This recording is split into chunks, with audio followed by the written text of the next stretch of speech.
Il est 9h05 sur Sud Radio. Rebonjour mon cher Thomas Rano. Rebonjour Maxime, rebonjour à tous. Il y a des feuilles qui volent en studio, c'est comme ça, c'est pas grave, c'est l'excitation.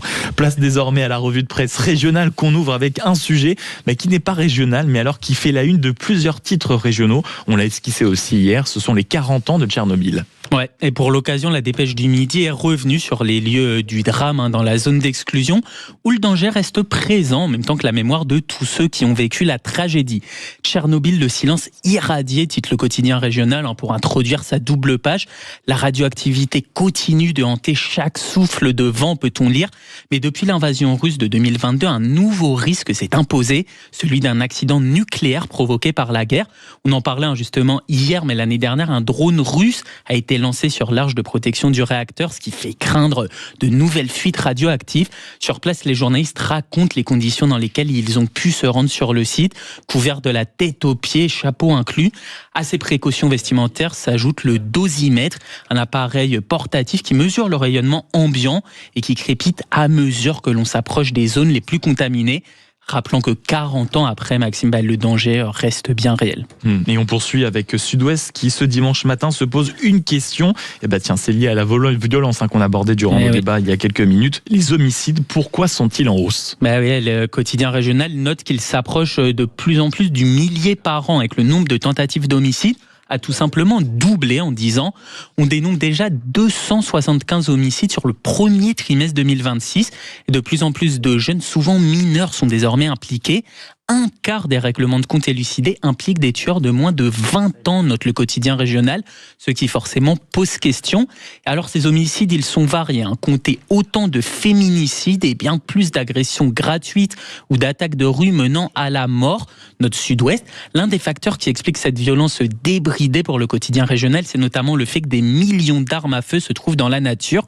Environ 12 millions se trouvent entre les mains de particuliers dans le pays, dont la moitié de manière totalement illégale. À en croire l'Office central de lutte contre le crime organisé, la France est même le deuxième pays européen le plus équipé en armes à feu par habitant, juste derrière la Finlande. Un élément qui, forcément, selon Sud-Ouest, alimente mécaniquement la hausse des violences les plus graves, en facilitant le passage à l'acte et en rendant les affrontements beaucoup plus meurtrier. Autre sujet à retrouver, ce sera à la une, et c'est à la une de Midi Libre qui rend hommage à une profession qu'on met aussi très régulièrement en valeur sur notre antenne, ce sont les paysans, nos agriculteurs. Oui, tout à fait. Paysans de ferme en ferme, titre le quotidien régional, alors que ce dimanche, une soixantaine de fermes dans le Gard ouvrent les portes de leur exploitation au grand public. L'objectif, il est simple, c'est d'aller à la rencontre et de soutenir ces acteurs du bien manger et du bien vivre, mais aussi de mieux comprendre leur quotidien, leurs contraintes, les différents défis auxquels ils font face, que ce soit la pression économique, les aléas climatiques et la thématique toujours difficile de la transmission des exploitations, tous des sujets qu'on aborde régulièrement. Une manière aussi de recréer du lien entre consommateurs et producteurs à l'heure où beaucoup dénoncent une déconnexion croissante entre le monde agricole et le grand public. Et on finit avec un dernier sujet à retrouver, c'est dans la Dépêche. C'est une commerçante qui diffuse la photo de son voleur sur Instagram.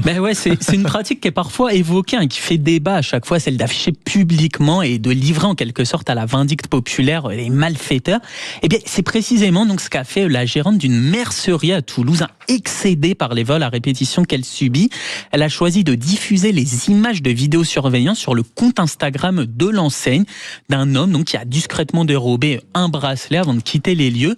Le préjudice n'est que de quelques euros, mais qu'importe. Chaque semaine, on perd des dizaines d'euros de marchandises, assure-t-elle. Elle espère forcément qu'en procédant ainsi, elle dissuadera les prochains visiteurs de passer à l'acte. Et cette méthode, Maxime, elle peut aussi interroger sur ses limites juridiques notamment et sur le risque de basculer dans une forme de justice privée. Et vous avez bien fait de rappeler en effet qu'en France, nous n'avons pas le droit, si à un moment on veut, même sur la devanture du restaurant afficher les voleurs, il y a des amendes qui sont considérables, ce qui est parfois un peu le monde à l'envers. C'est peut-être que Félix Mathieu, dans la semaine, qui devrait revenir à ce rendez-vous. C'est quoi le problème ? On lui soumettra à l'idée. Merci beaucoup, mon cher Thomas Rano, qu'on retrouve donc tous les week-ends après 8h et après 9h pour la revue de